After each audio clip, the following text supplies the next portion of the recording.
Newsbreak! Sa headlines kan mga barata, pamasahe sa jeepney, trimobile, e-trike, modern jeepney asin padjak sa siyudad kang Naga, mantinido. Presyo kang karne asin sira, naglangkaw. Presyo kang gulay sa Naga City People's Mall, mantinidong hababa.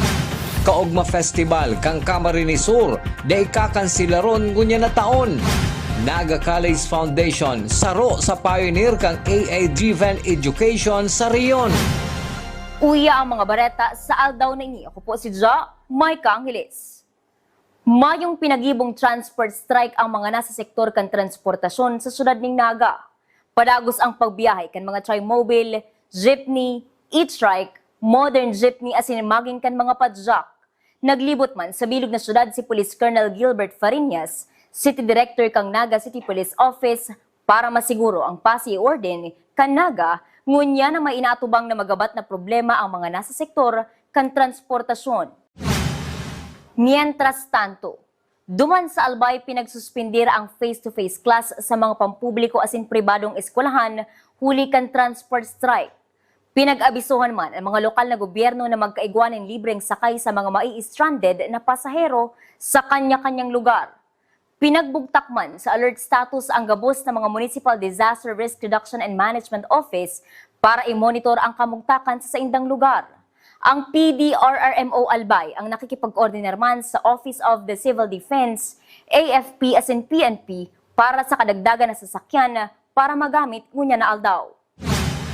Padagos sa mga barata. Presyo kan karneng manok asin sira sa Naga City People's Mall, padagos ang paglangkaw. Ang detalles sa report ni Cristina Valenzuela.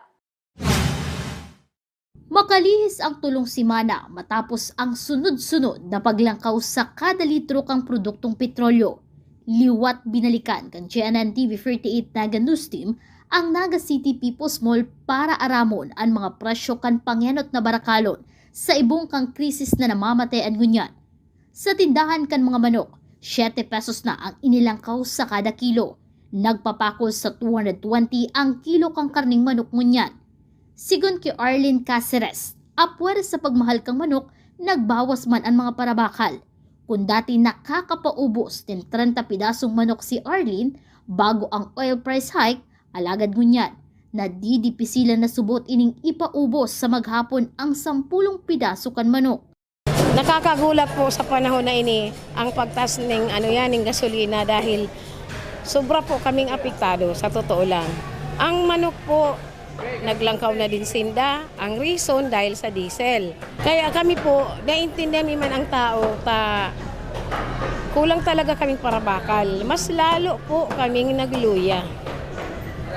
Dahil siguro, nagtitipid man so iba na magpamasahe, mapamarket, mamamasahe. Tapos kung ang budget ninda is dikit man lang. So, ang gigibun kayan, mabakal na lang siguro sa talipapa or kung sa India na harani, na sila mamamasahe. Mas, mas ang iniisip mo niyang kang tao, kung saan ka makakatipid, duman ka. Bago mag-oil price, nakakabenta pa man kaming 2 bags, which is ang 2 bags na mga 30 pieces yan. More or less, 30 pieces na manok. But as of now, 10 pidaso mahirapon ipaubos, maghapon na yan. Nahahandal man si Arlene sa posibilidad na maglangkaw liwat ang presyo kang karning manok sa merkado, kung kaya plano kaining bawasan naman ang aldaw kan sa iyang pagtinda sa NCPM para makabawas man sa indang gastos. So, ang plano ko is siguro kung nagtitinda akong 7 days a week, pwedeng gibuhon ko na lang MWF. Dahil ako na mismo ang makat kang schedule ko pag maigli ako sa market. Para lesser ka sa expenses. Kung aral daw ko maigli ay may mabakal sa imo, kapiranggot man lang mababakal, ano mangyayari? Ang expenses mo sobra. 20 hasta 50 pesos man ang itinaas ngunyan sa presyo kan kada kilo kan mga sira. Mababakal na ang bangus sa 200 to 220 per kilo. 300 to 350 sa kilo kang yellowfin, 180 to 200 baht sa kilo kang sibubog. Sa turingan asin langkoy, 180 naman ang kilo, as in 160 sa kilo kang Lordesti. Inisubuot ang rason kan pagluyaman kan barakalan kang sira sa NCPM, sabi ni Analiza. Huli ta si dating nagbabakal nin 10 kilo ning sira, kabanga na sana. Asin si mga customer man nakabangang kilo ang binabakal dati, 1/4 na sana. Yun na, apektado na gabos. Gabos na, sira, nagralangkawan na. Medyo ang parabakal ngurub-ngurub na ta. Dati daang 120 peso ngunyan, 160, 180, 200. Lalo na talaga ang bakalan, medyo nagtitiripid. Naaro nga ni kaya nalangkaw ang presyo. Tiripid-tipid muna. Si nagbabakal ning 10 kilo, kabanga na lang. Si nagbabakal kabanga, 1/4 na lang. Arog na lang kaya binabarajit ninda ang kwarta. Dawa may bastanting supply ngunya ning sira asin manok sa merkado. Dai mapupugulan ang paglangkaw kang presyo kaini. Sigon sa mga pratinda, urog na tapadagos man ang pagtaas kan produktong petrolyo. Naglalaom na lang ang mga pratinda na matapos na ang tensyon sa Middle East para makabalik na sa normal na sitwasyon ang gabos. Para sa GNN TV 48 Naga, Cristina Valenzuela, Newsbreak. Mientras tanto, may uman paghiro sa presyo kan karneng urig sa Naga City People's Mall. Mantinidong nasa 370 pesos ang kada kilo kang karne. Alagad luway-luway naman naglalangkaw ang presyo kan buhay na urig, asin 10 pesos na ang inilangkaw kaini. Sigon ki Pablo Pasis, kung dati nababakal lang sa 170 pesos ang kada kilo kan buhay na urig, alagad ngunyan nagpapatak naman ini sa 180 pesos. Kung padagos na maglangkaw ang presyo kan buhay na urig, posibleng sa masunod man na semana, maglangkaw naman ang kada kilo kan karne. Dahil pa man nagataas ang presyo kang karne, pero alagad naghihiro na ang presyo kang live, nagtaas-taas na. Kung tumaas ang presyo kang karne, medyo dahil pa man mamamati na gayo. Pero ang presyo kang live talaga, naghiro na. Tumaas na ang halos 10 pesos per kilo ang live. Dati 170, kunya nag-180 na. Baka 1 week pa pwedeng tumaas na ang presyo kang karne. Sa kasumpay na bareta, kung kadikit ang parabakal ning sira asin manok sa Naga City People's Mall, huli kan halangkaw na presyo, kabaliktaran man ini sa gulay. Huli ta baratong ngunyan ang kada kilo kan mga gulay sa Naga City People's Mall na iyon binabakal kan publiko. Sa Axel Store, 45 pesos ang kilo kan sayote, 50 sa kilo kan repolyo asin pechay, 48 pesos man sa kilo kan kamatis asin 70 pesos sa kilo kan patatas. Sa ngunyan da ipasubot apektado ang presyo kan gulay kung kaya ini ang pinag-aprobit saran na bakalon kan publiko. Ang nagtasa naman si petrolyo sa mga gulay yun ta, actually da mo. Actually, arababa man ang presyo, actually may price list gani kita hindi. Kaya nailing mo man ang parabakal, habang barato pa, pigsasamantala man yung data. Dahil taaram ang panahon, baka maglangkaw, pero maintain man ang presyo.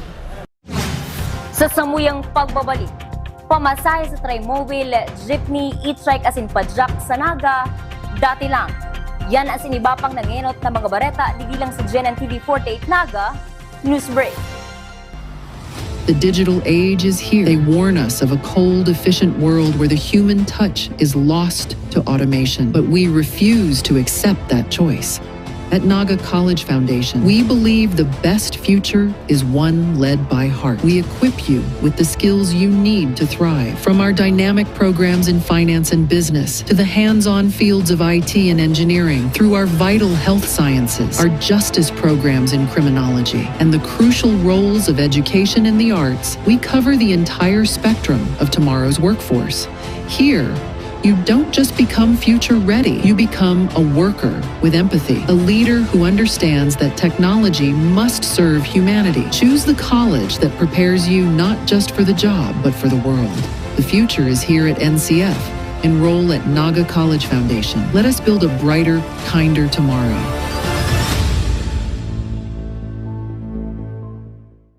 The future is a race. At Naga College Foundation, we don't just keep up, we set the pace and we change the game. College of Business and Management, where ideas grow into enterprises. College of Teacher Education, shaping minds that shape the nation. College of Health Sciences, where compassion meets innovation. College of Engineering, designing solutions that redefine tomorrow. College of Arts and Sciences, fueling creativity, culture, and connection. College of Accountancy and Finance, empowering the economy through mastering numbers and market. College of Criminal Justice Education, protecting communities with excellence and integrity. College of Computer Studies, coding the language of the future. And with NCF micro-credential programs, you don't just wait for the future, you leap into it. Gain and demand skills fast, short, powerful, and flexible. Designed to fit your life and fuel your career. 8 colleges, endless possibilities, and micro-credentials to keep you ahead of the game. Seeing clearly shouldn't mean traveling far from home. At Camsur Eye Center, world-class care is right here in the heart of Rinconada and the Bicol region. With advanced diagnostic tools, ophthalmology specialists, and a team that treats you like family, we bring expert eye care. From children's screenings to managing cataracts, glaucoma, and diabetic eye conditions without the need for long trips. Because your vision matters, and so does your time. Camsur Eye Center, world-class eye care just around the corner. Sa pagpapadagos kan mga bareta, dati lang ang pamasahe sa e-trike, Tri-Mobile as in Taxical na 15 pesos sa primerong 3 kilometro. 13 pesos man sa traditional jeepney, mantang 15 pesos man sa modern jeepney, as in mantenidong 10 pesos sa mga padjak. Iniman ang pinagpaluwas na abiso kan lokal na gobyerno kan Naga bilang abiso sa publiko. Has sa sangunyan Mayo pang pinagpapaluwas na bagong singil sa nasabing mga pampublikong lunadan sa syudad ng Naga. Sa iba pang bareta, dai kakansilaron kan Kapitolyo Provincial kan Camarines Sur ang Kaugma Festival, huli tadakulang tabang subot ini sa pagpromote kan turismo sa Camarines Sur. Sa paliwanag ni Camarines Sur Governor El Rey Villafuerte, natatabangon subot ang mga nasa sektor kan transportasyon asin nakakakrear panin hanap buhay. Pinagre-respeto man kan gobernador ang mga lakdang kan ibang probinsya na pinagkansilarnaan sa indang festival. Kaugma kasi, hindi yan libreng concert. Ang kaugma, tourist promotion, livelihood, hanap buhay.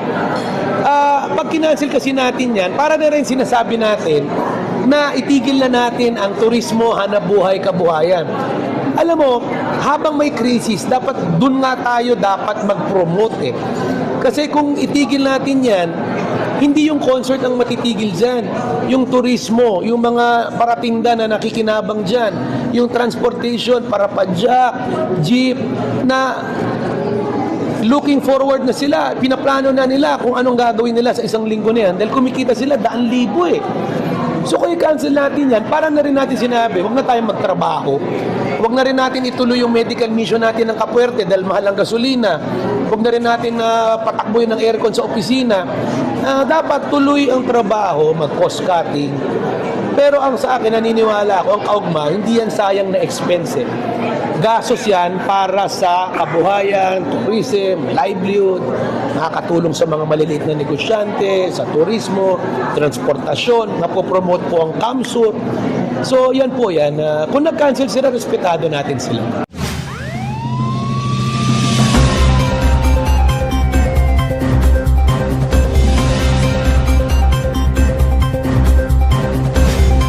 Padagos sa mga bareta, huli kan pagtios na inatubangon niya na panahon, may kanya-kanyang paagi ang sa tuyang mga kababayan kung paano papagkasyahon ang sa inang budget. Ang detalles sa report ni Cristina Valenzuela. Pagbawas ng gastos sa urual daw, ang saro sa mga paaging ginigibo ni J. Narciso para makatipid, ngunya na apektado ang saindang pagbuhay sa paglangkaw kan produktong petrolyo. Huli taharos ka ba nga kan si iyang ganansya ang ibinawas, puon kan magtaas ang presyo kang gasolina na nakaapektar sa budget kan sa iyang pamilya. Nagbabawas na lang kami kung ano si day pwedeng kaypuhan na dapat gastuson, yun na lang garuyan para makatipid kami. Bawas sa mga kay panabakalon, sa pagkakan si kayang ano lang si masusurvive si maghanggang banggi. Dakula halos banga ang budget. Kumbaga magkuha kaming dakula paninda, kumama masyadong parabakal talo din. Mamang kami didilensyahon. Magkuha man kami dikit, kunti man ang makikita mi. Kung piraman ang naipuling ganansya sa pagkayod ni Ray Sudsud, ang pinagkakanigo kang sa iyang pamilya sa bilog na maghapon. Kung ano si nakayanan na sa paghanap buhay, iyon na lang to ang pagkakasiyahon sa bilog na maghapon kung paano makasurvive sa pagbuhay sa araan daw. Ay, mas grabe po ngunyan ang kaibahan kan pagbuhay ngunya kumpara kan mga nakaaging taon, lalo na ngunya na sa panahon ngunya na grabe ang krisis. Si Nanay Eden, kung dati nakakabakal pa ng 5 hanggang 10 kilo ng bagas, ngunyan 2 kilo na lang ang nababakal kaini para pagkasyahon man ang budget sa sarong aldaw sa ibong kanmahal na barakalon. Nagbabakal talaga kami kaya 5 kilo hanggang sa 10 pag may sobra 10. Pero ngunyan 2, tulo, yun na sana sa kamahalan yan. Kabakal ka pa siyempre panira, gulay, tuyo, minsan, yun na sana yan. Alagad para kinanay Ami, asin Rowena Pirillo, tamang pag-budget ang solusyon. Ngunya na panahon daw subuot bakong dakula ang sahod asin mahal ang barakalon. Kung totoo mag-budget ang mag-agom, dahil subuot makulang ang pangangaipukan pamilya. Daw ng sahod, pig ano pa man po mi, pig ano na mabudget na ang sa sarungal daw ng ano pig ano miya pig babudget sa gabos na pwede pang budget mo niyan ang tada para po sa bata. Daw sobrang sakit kang buhay. Mayo mo po kitang maginibo. Padagos mo po giraray. Tututusan ang 400 na babudget naman ang sa mga arog ming mayo-mayo.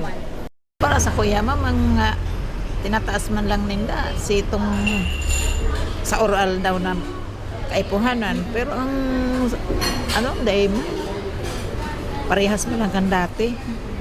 Si oral daw na gastos mo, si sahod mo, pag totoo ka mag-budget, makakaabot. Ang pinaka-importante dyan, pag ang babae sa kanila totoo mag-budget, pantayan ma'am, pag-abot yung garastusan.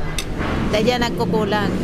Sa presenteng kamugtakan ngunyan kan mga Pilipino, tamang-tama ang kasabihan na habang maiksi ang kumot, matutong mamaluktot.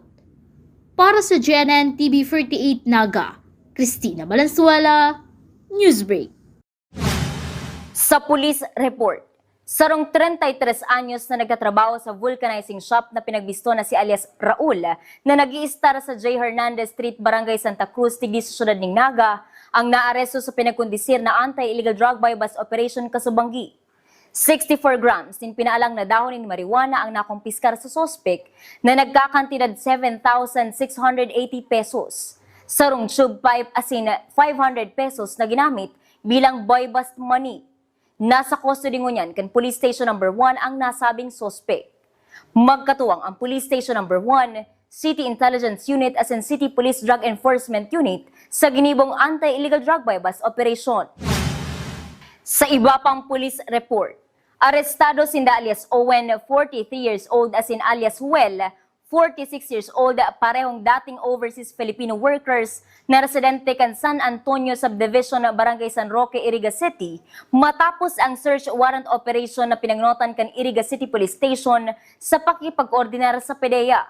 Nakumpiskar sa mga sospek ang 2.5 grams in subot shabu na nagkakantidad 17,000 pesos. Mayo naman ibang kaso ang doong sospek na ngunyan, yaon na sa custody kan Iriga City Police Office.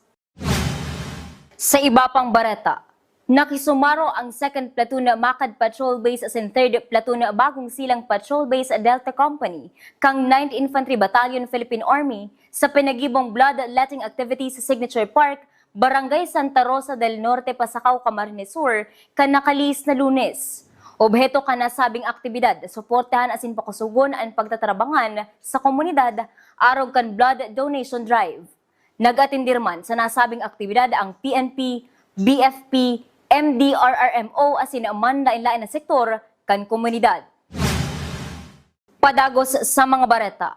Mga estudyante asin mga paratukdo sa Naga College Foundation mas magiging advance ang pakanood gamit ang artificial intelligence. Ang kompletong detalles sa report ni campus correspondent Yuji Nueva. Sa padagos sa pag-uswag kan teknolohiya sa bilog na kinakban, liwat na pinatunayan kan Naga College Foundation ang saindang pangingenot sa innovation matapos maging sentro sa pinagibong Second International AI EdTech Summit kung saan ipinahiling kan institusyon ang mga lakdang kaini sa pag-pioneer kan paggamit kan artificial intelligence o AI sa edukasyon sa syudad kan Naga. Bilang saro sa mga nangingenot na institusyon sa rehiyon na pigagamit ang AI, naging tulay ang Naga College Foundation para maimbitaran ang madakulang kumpanya na hali sa manlain na nasyon, araw kan East West International Educational Specialist, Asian Institute of AI, MNCCI, asin Samsung ang nagasararo para pag-adalan ang AI para sa modernong sistema asin sa pag-adal. Presente ang mga policymakers, university presidents, academic deans, LGUs asin iba pa. Saro ang NCF sa nagtaonin encouragement na gamiton ang AI mapatrabaho. Daiman obheto kan AI na salidahan ang gibo asin talino kan tawo, kundi tabangan na mapahiwas asin maparikas ang mga ideya.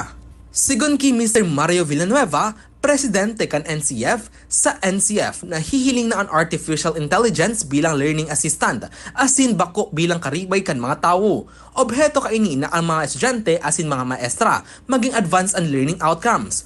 Urog pa sa pag-andam sa mga pagbabago na darahon kan teknolohiya sa maabot na panahon. Well, we conducted yesterday the second AI EduTech Summit. No?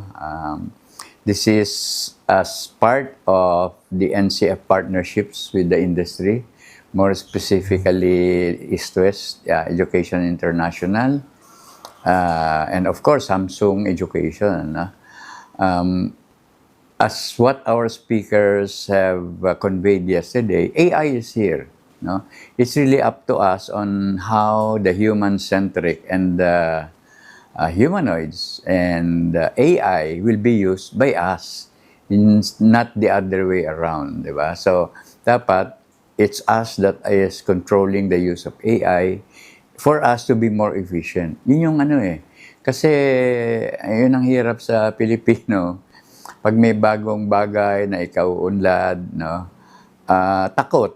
O kundi kaya ayaw, di ba? Ayaw umalis dun sa dating ano, when there's no choice. AI is here. It's part of our life. Ang mga trabaho, pag hindi mo ginamitan ng AI, mabibihain ka, pwede ka pang matanggal sa trabaho, no? So, NCF is on that roadmap na inumpisahan natin as early as 11 years ago na nag-digital transformation tayo, di ba? So, ngayon, part of this digital transformation because of the impact ng pandemic, AI became a part of our life. Andyan na yung robotics, andyan na yung humanoids, and we have all of those, di ba? So, nasa sa atin na yun, sa paggawa ng policy para talagang we will be able to cope up with what the industry need. Eh, bakit ka pa nag-aral kung hindi ka rin lang makakapagtrabaho sa mga different industries, di ba? Sarong halimbawa kan paggamit kan AI sa institusyon, iyo ang mga pasilidad, sarong digital platform na mas interactive asin mas epektibong paagi nin pag-adal. Sigun ki Jacob Boyle, founder Marco USA, Head of AI Solution, My Edescape USA, dakulang tabang ang AI sa pagbabago asin sa paagi nin pagtukdo sa mga eskwelahan. I see AI transforming education because it really provides sort of two opportunities.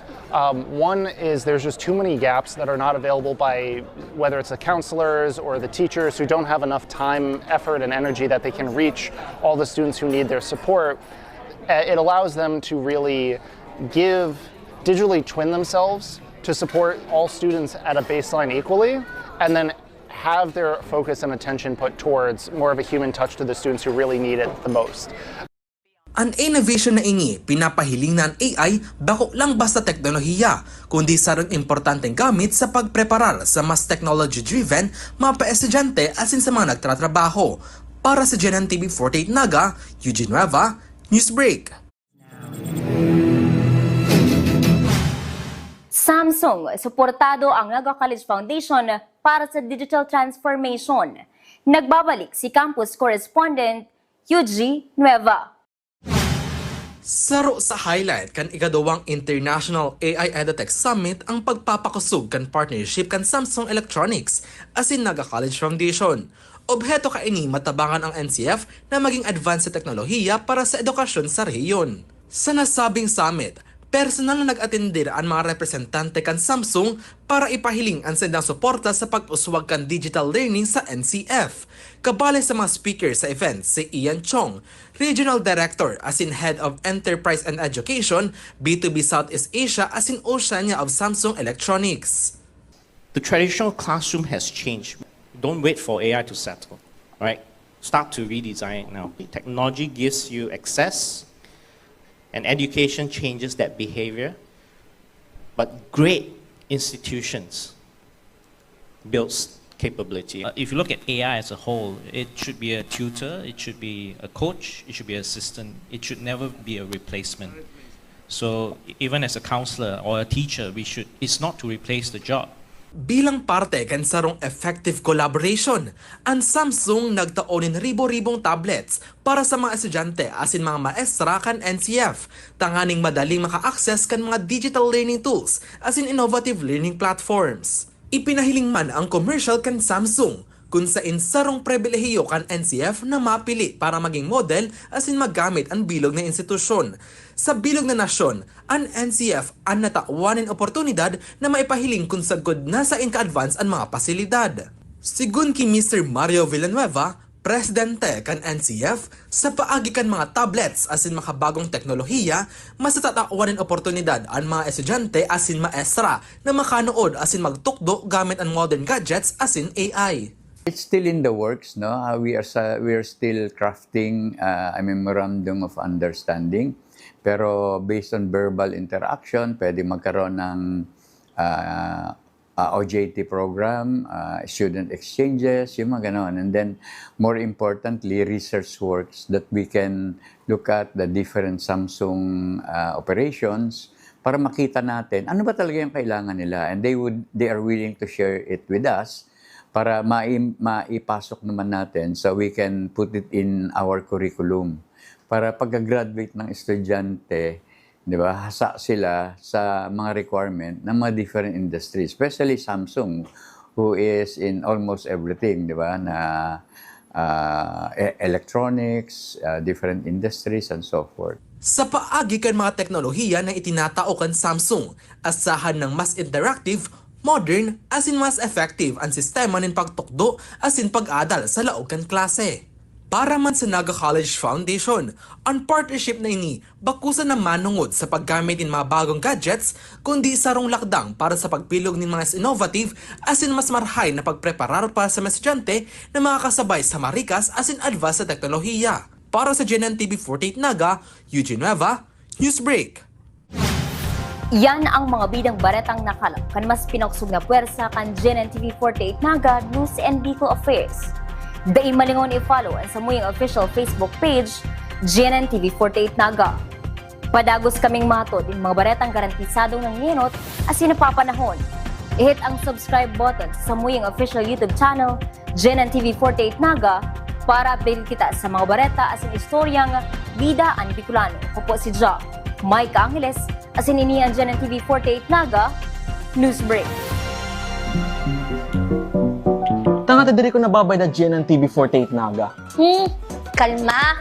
Lumipat lang ang GNN TV 48 Naga sa channel 48.1. What? Direk, ang simple lang ng solusyon dyan.